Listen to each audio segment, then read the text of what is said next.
Phoenix's turn to ban.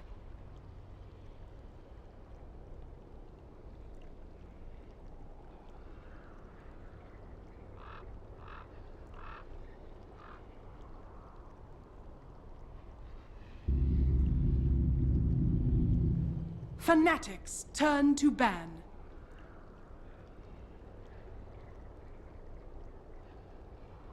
Phoenix's turn to ban.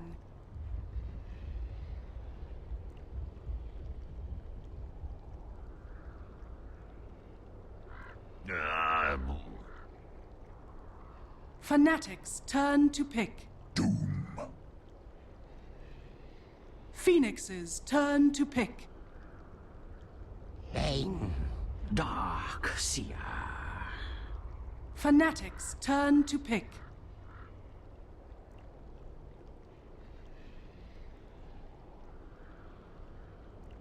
Gyrocopter. Fnatic's turn to ban. Phoenix's turn to ban.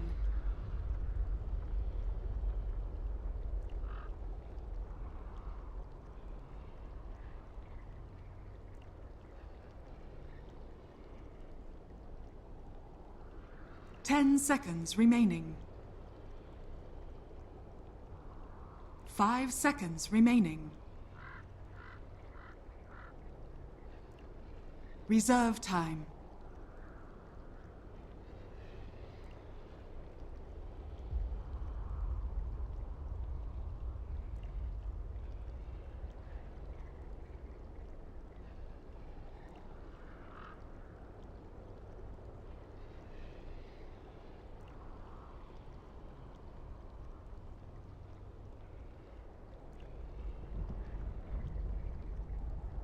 No. Fnatic's turn to ban.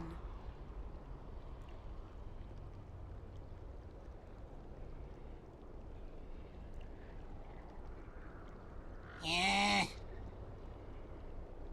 Phoenix's turn to ban.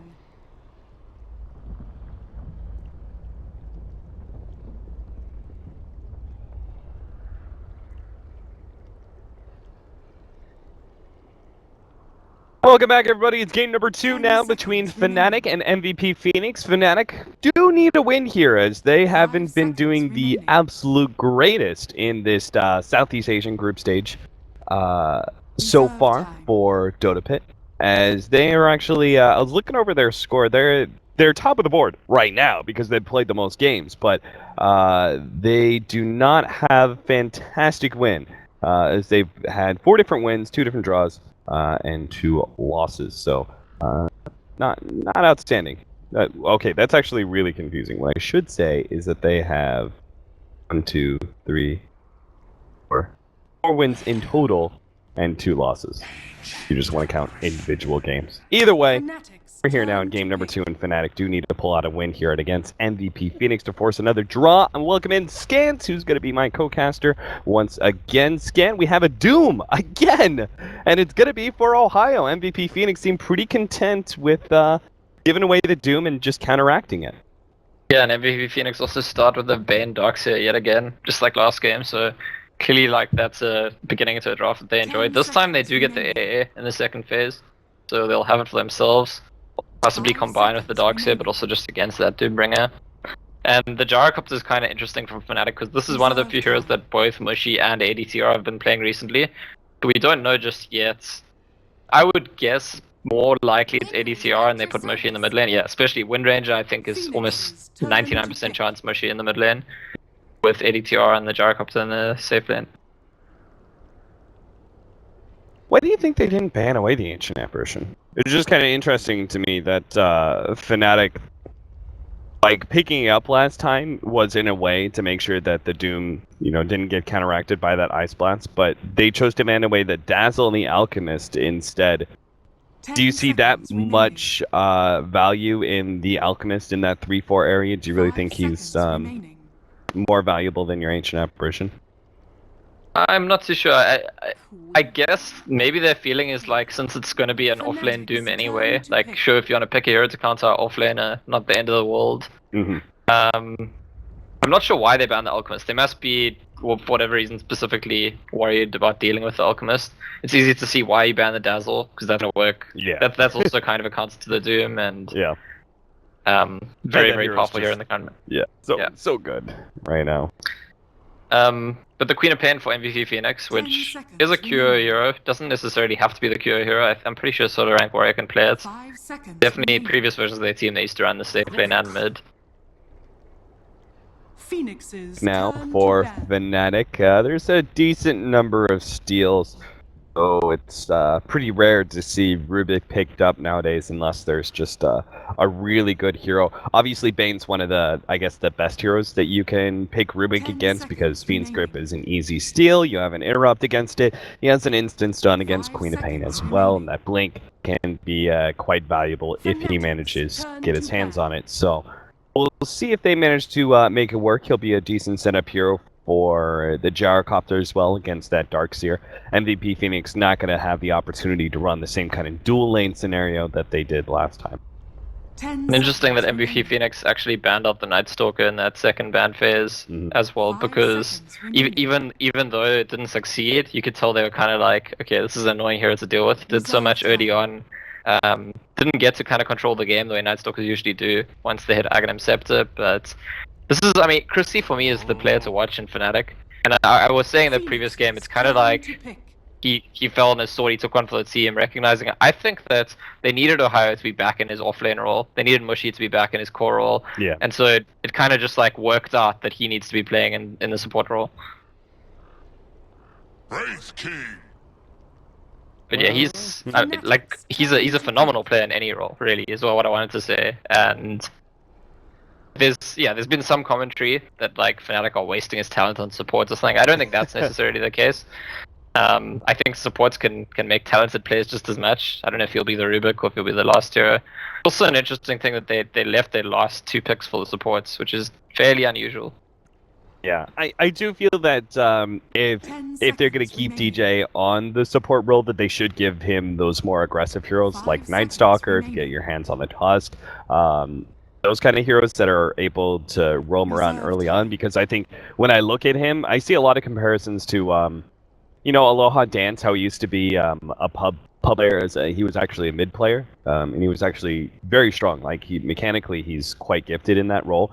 But you can see like he's very good at support play, and he's best, I think, when he's running around the map, finding those openings against the other enemy team. And I think that in a very similar fashion, DJ is best with those kind of aggressive supports. Yeah, I agree completely. I mean, when he played offlane, when he played mid, he was playing Queen of Pain, Ember Spirits, Bat Rider, the Pack, those kind of heroes. It's the same kind of like go on them heroes. So Tempo controllers is really the best kind of term for it. Whether it's mid or the 4 position, those I think are the 2 best positions to really control the flow of the game. But we'll see which one he's going to be playing here, because we have a Silencer as the last pick for Fnatic against the Wraith King that MVP Phoenix went for. yeah, he had to be the Rubik, didn't he? Because you don't see him sitting back and just casting Global Silence every now and then. Net will be happy to do that. And I don't know, this Wraith King, by the way, there's not the neatest of responses to deal with him in this game. I mean, they can try and kite him, they can disable him, but if they ever wanted to like take down the Wraith King, I'm not really sure what the plan is from Fnatic, other than just killing him twice. Do you remember what the last ban was from Fnatic? Because Wraith King has been one of the heroes consistently picked up against Doom. It was Yeah, Juggernaut. it has was been. Juggernaut. I'm not convinced that Juggernaut is the better ban over Wraith King, specifically because you have a Doom. But Yeah, I'm not too sure either. The Doom definitely didn't have the game he wanted to have in the previous game. Ohio's been playing this hero a lot recently, actually. Surprising that he's been getting it so much, but I think this is like his 4th or 5th time in the last week that he's got to play Doom. And I think the other Doom games have mostly been wins. see them start setting up here on the top rune. Ohio's actually claiming the hill here. 30 seconds. Get a little bit of damage on Abdubu. Telekinesis not quite in range for DJ. Just gets a extra right click there. Or you're a couple more on for him. So the bounty runes are going to be split up between the 2 mids. this time around, there's going to be no steal on, well, this time, it's going to be Mushi on the mid, but Fnatic's bounty rune. There was a time when Mushi was experimenting on Windranger with the, like, 0 power shot build. I don't know if you remember that. Yeah. Not a fan. Yeah. Not a fan. Like, not really hoping to see that one here. Yeah, that was not a good period of time for Mushi. I remember watching that, casting one of those games and just going like, what the hell is going on? And I would see these situations, oh, if you had a power shot there, or, you know, not even just kills, it was just like, power shot, but would be really great for farming right now. I'm not sure if Mushi is still going to hold to that or not. Dubu is going to be trying to harass Mushi a bit. Or he's going for the career snipe, but they know. That shitty wizard's going to be sitting off on the side. Mushi is going to take a bit of damage, hit by the Shadow Strike, slowed down. Ohio obviously going to be interrupting the camps. Looks like he's going to actually pull the wave. This is something Ohio's done a number of times, going way, way back. Be able to get some guaranteed experience, I guess. Mushi answered our question right away with it. First point actually in power shots. I think it's am I correct in saying, I think that Windranger vs Quap, if it's just 1-on-1, is a slightly favorable for Windranger lane? I think it is because you have a lot more kill power at level 5 and level 6 with Shackle Shot. Especially because, like, the straight 1-on-1, the Shadow Strike is usually what wins the matchup, but Windranger, like, most of the time when the Queen of Pain is aggressive in a 1v1 scenario with a Shadow Strike, Windranger's just going to turn on the win run and exactly. You down. Just stand and hits. So the trade-off is actually good for Windranger. I think the cooldown is slightly more. No, it's actually the exact same at level 1. 16. Exact same.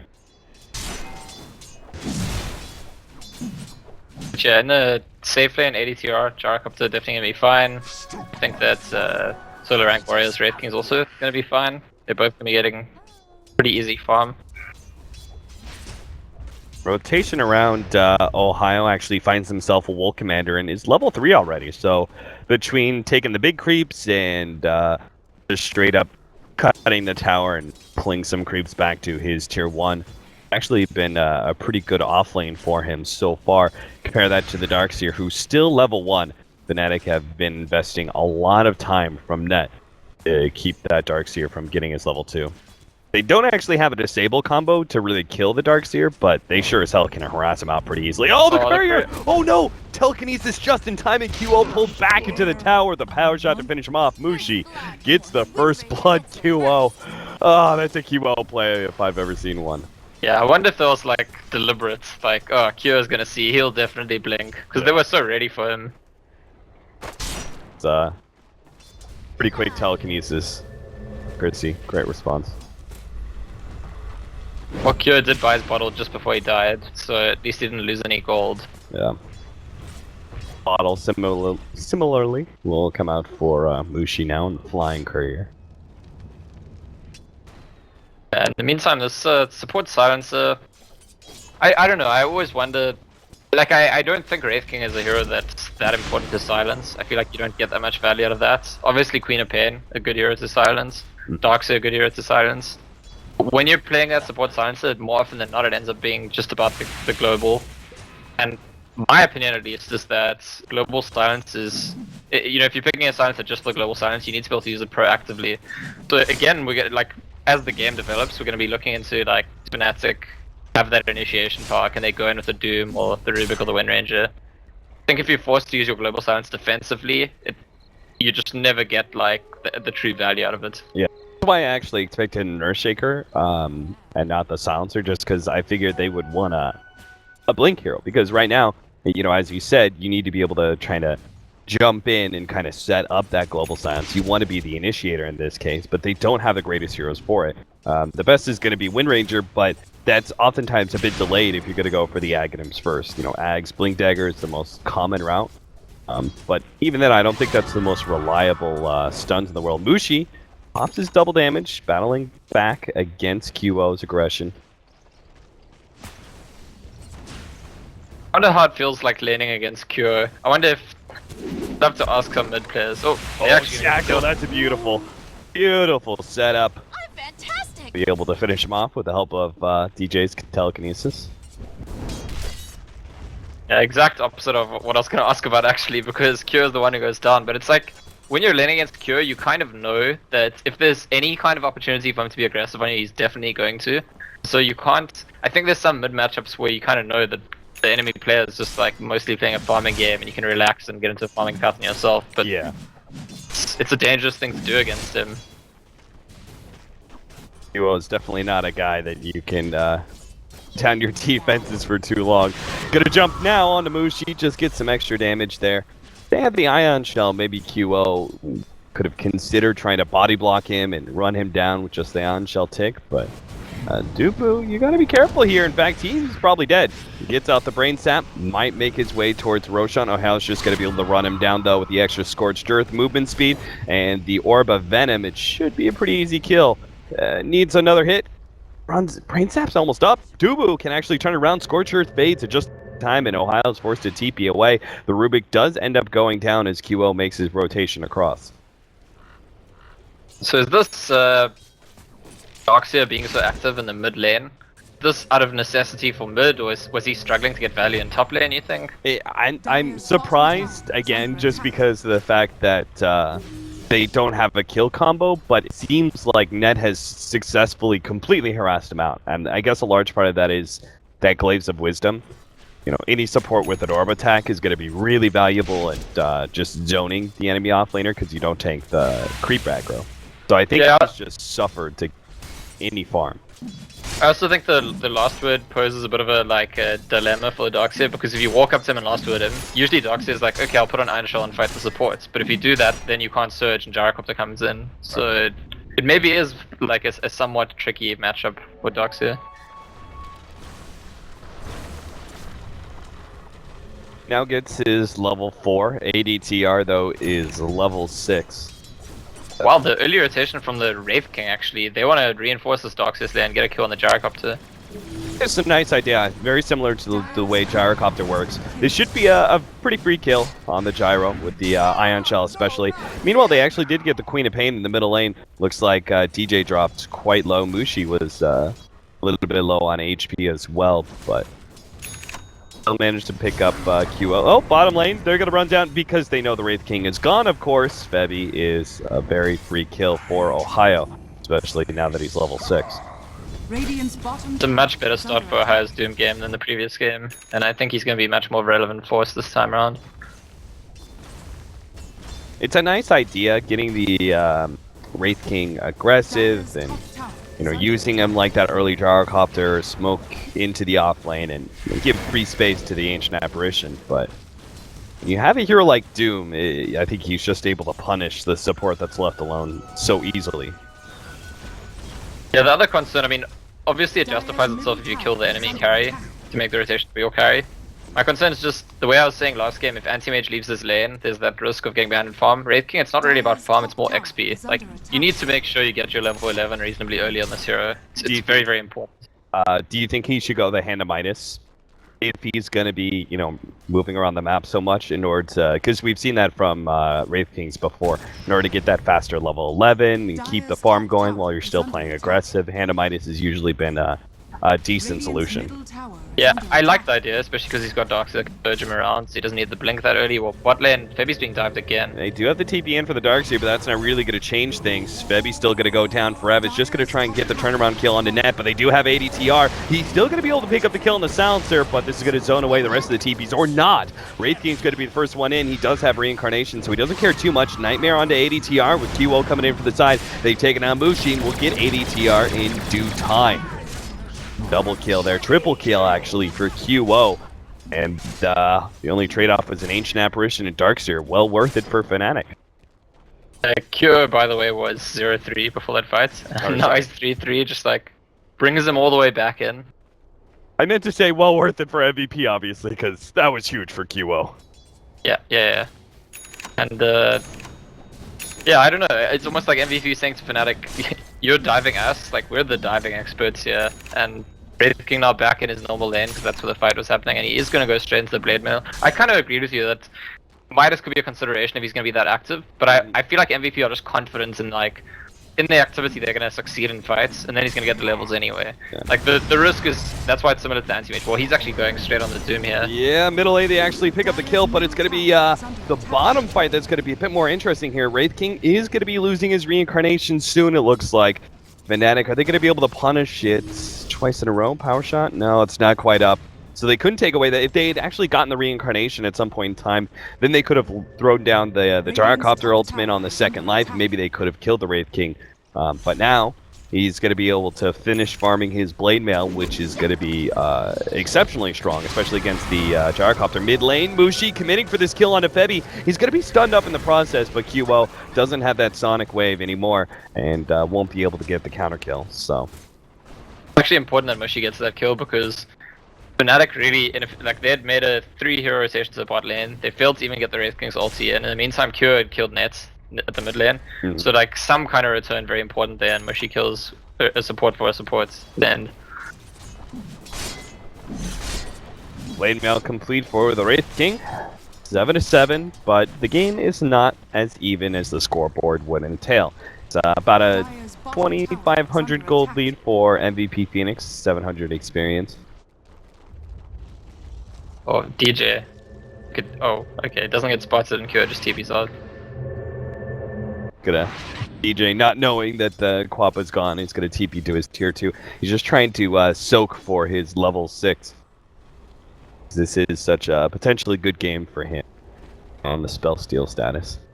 VB Phoenix, 4-man smoke up, making their way through the river. Gonna lead with the Wraith King here. They're gonna be diving into this tier 1. They're going for Mushi first, but they met with Ohio and immediately gets the Doom off onto Dubu, who's just going to get 3-shot here quite easily. Now the Ice Blast comes in, is going to be clipping Ohio. Maybe they can get that kill with the slowdown of the reincarnation. It's not going to be enough. Net will be dying though, and MVP Phoenix have taken control of this tier 1 tower. Another stun onto Mushi. Stolen now by DJ, turns it around onto 4F. That'll be another kill for Fnatic. Shackle shot landing out there. Solar Rank Warrior going to be controlled up. QO trying to push back against ADTR. They're really committing for this tier 1. They'll get it too. And Mushi may have just overextended himself. There's no response to the support. The Sonic Wave comes in. Didn't realize that just come off cooldown. That'll be double kill off the back. Queen of Pain 10-9. MVP Phoenix aggression. As you said, they felt pretty confident that would work out for them. And sure enough, they do win that first critical fight with the Wraith King in tow. Even after the fight started so poorly for them, because they tunnel visioned onto the Wind Ranger and 2 of them ran straight into the Doom. But second round they win, and here's round 3, Silencer, you're dead. Yep, Dubu, he's not going to let the Wraith King pick up that kill. He'll take it for himself. Though Wraith King may actually die here. It's going to be run down by DJ, gets off the Blade Mail, but there's still easily enough damage as the free steal of that Wraithfire Blast. Always going to be picked up by the Rubik. Nice job waking up Ohio. He'll be able to successfully run down the Bane as well. So the aftermath, a bit more favorable for Fnatic. But MVP Phoenix are pushing out some of these side lanes. This is the thing about the current patch, and I don't know if this is something else that we'll see changing in the next patch, because I actually think it's kind of nice that fighting's so emphasized, but we saw Fnatic actually doing really well in the lanes. You look at the net worth, the 3 cores from MVP are actually ahead of the 3 cores from Fnatic, because after the lanes, the first couple of fights have been more slanted towards MVP, and those just tend to matter a lot more at the moment. Yeah. Absolutely. Bottom lane, Fnatic. Perhaps knowing that the fighting is what they're kind of missing out on. They're going to bring some extra numbers to this bottom lane. They can't get a quick pick off with the Doom. There's an Ice Blast being thrown to the mid lane. Wraith King doesn't have a Blink Dagger yet, so won't be able to capitalize on that one. And will be the drum again for Ohio's Doom. It's already started with the previous game. Then he bought a point boost to that game. I wonder if he wants to... That's because, you know, things are going badly, and he'd rather actually get that blink next if he can. Brev is going to be doomed up, and the silence is there as well. So, not only a kill, but a free bit of intel for Net, who's up to +8 now. Oh, and they want to try to get her... they were looking for ADTR, the Ancients, but they were blinked, but too late. You have the Sonic Wave as well as the double damage ready to go on the Queen of Pain, but ADTR is going to patiently wait it out. He may lead with the call down here if his allies rotate, but it seems like Fnatic not going to TP in. A couple of them are going to run over, and Mushi's still going to keep that push out on bottom lane. Do you like this gyro build, this Helmadon? Because I feel like this puts them in a similar position to the anti-mage game to some extent. It's like a greedy farming build, and I worry that our pressure on ADTR to pick up a few more items before he can actually be in these fights in earnest. I'm not a fan. I think the build was definitely, I mean, shreds or phase if, you want to talk about the increase in stats or greater potential to kite around the Wraith King. It's neither here nor there for me, but I think definitely like Drums, Aquila, either one of those stat items or both would have been much better for the gyro in this game. And just go straight S and Y because it's very clear MVP Phoenix are going to run at you. I think you have to stat up in order to make sure that you just don't get run over in these team fights. Yeah, he's gone back for the killer now, but I agree. It seems like the fights are going to be decisive, and I just feel like if he had a drum instead of a Helm of Dom, he's a bit tankier. He's a bit more useful as well in terms of output for his team. I mean, obviously, he is making stacks with the creepy at the Ancients, and if he ends up getting the farm, the game ends up lasting that position, then he'll have been right. But it's a risk. You're playing against MVP Phoenix. Like they're not planning to let you sit and farm. Yeah.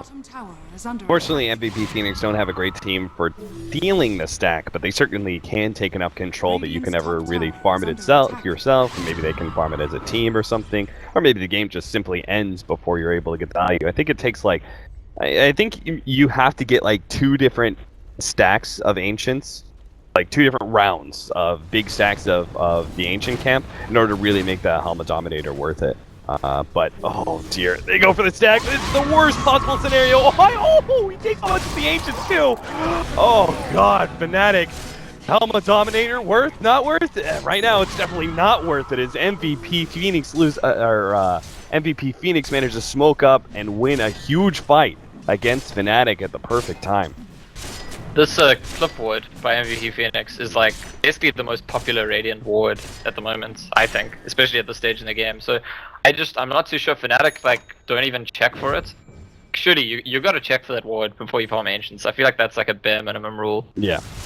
If you check for that one, and then probably maybe this reward as well that's quite popular because it has vision of the Ancients as well. Just exactly. Fnatic, I really don't feel like whether we're talking about item builds, specific plays like that Ancient, it really feels like that they don't have a very coherent plan. It just feels like this game isn't very well thought out for them. Yeah, I think you're right, and I think it gets exposed precisely by MVP Phoenix. If they're playing against maybe a weaker team or less aggressive team, you don't actually notice that there's that lack of planning, but against a team that's going to punish your every mistake and just constantly go for that aggression, it gets very clearly pointed out that, well, there's going to be at least a Doom. Oh, this should be good. They have the global silence as well to make sure that Wraith King's not going to be able to get off an immediate stun and threaten ADTR's life. And eventually they will take him down. Reincarnation will slow all 4 of them down. The rest of the team's coming in. Ice Blast over the top, and they will be able to get the kill onto Dubu. It looks like that Ice Blast not very effective. ADTR, oh, a big crit comes out from Solo Rank Warrior at the right time. He's still going to be slowed down by this silence. He tries to run down these heroes, but DJ responds with a nice stun.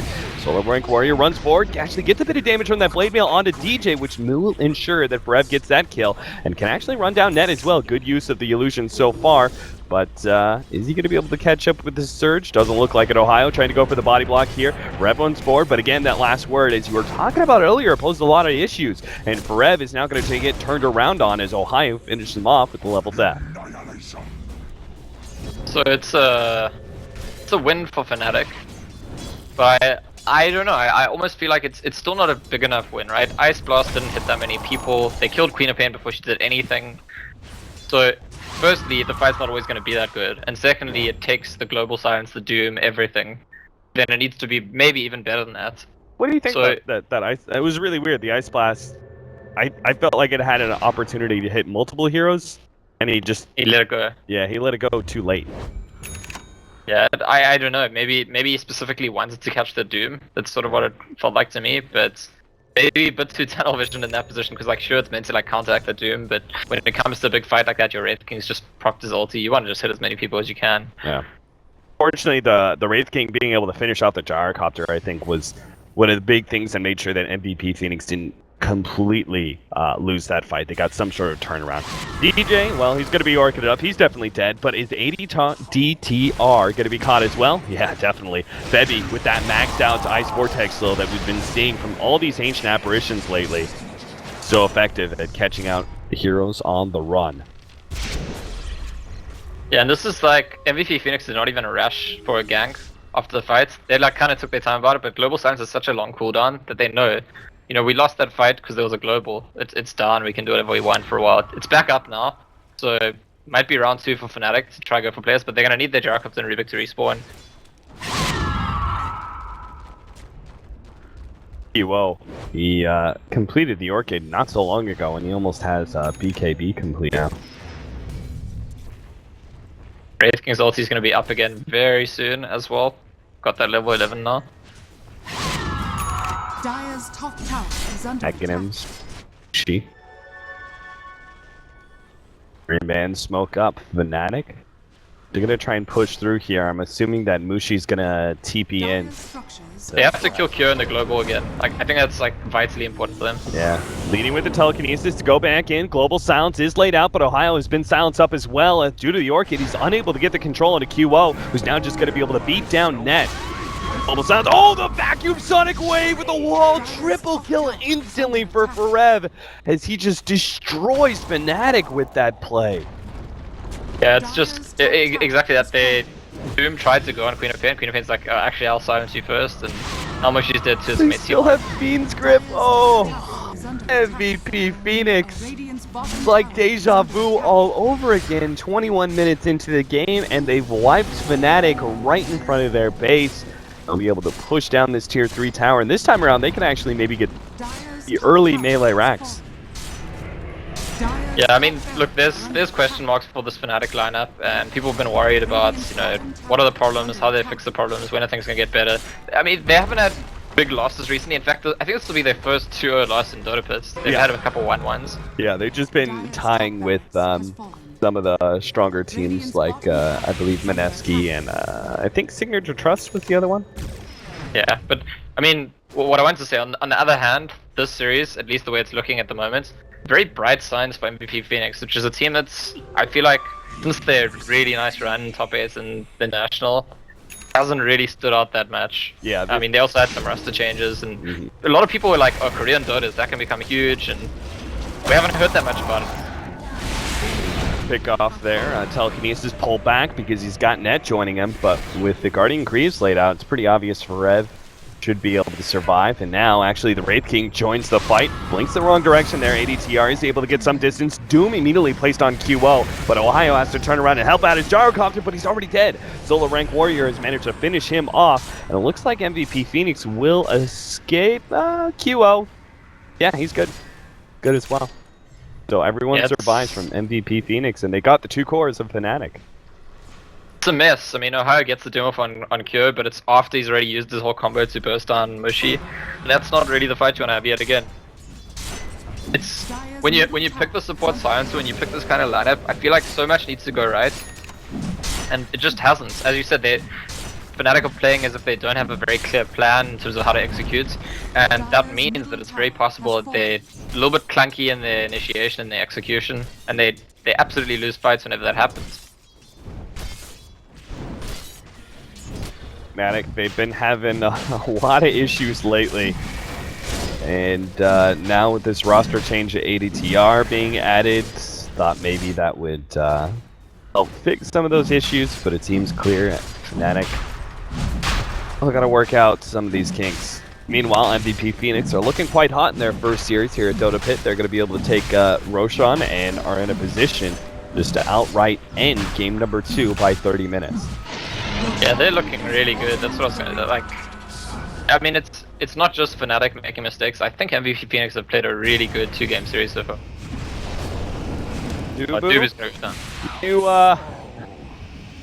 got that ward up. least that's something. But Yeah, but it now was, they know, shitty. yeah, it was this defensive ward that spotted out his rotation across, and they'll counter that ward pretty.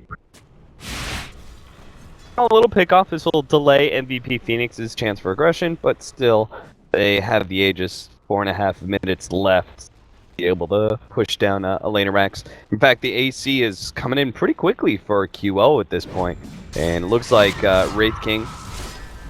Is he going Abyssal and he just happened to go the Sacred Relic first because he has the golds, or do you think he's actually going back for a Radiance build? It's the Radiance. I'm pretty sure it's the Radiance. There was like a...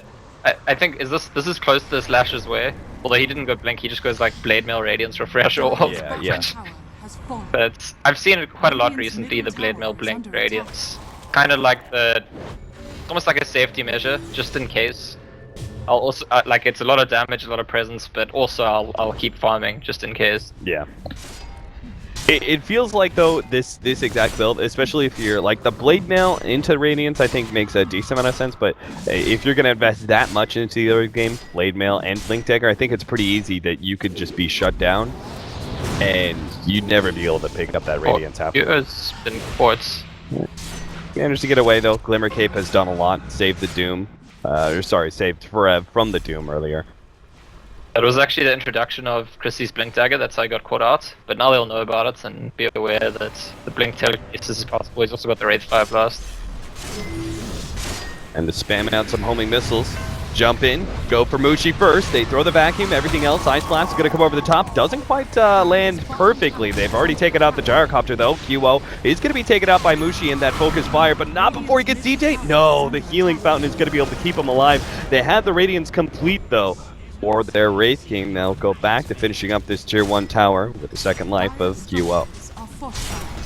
And Net didn't even get to use his Global Silence there, and poor Net actually has been so close to Glimmer Cape for a really long time, and I wanted to say there wasn't actually any True Sights. Okay, there was True Sight. They did have True Sight, it wouldn't have mattered anyway. Previously they were pushing, they didn't have, but she's going to be jumped on here again.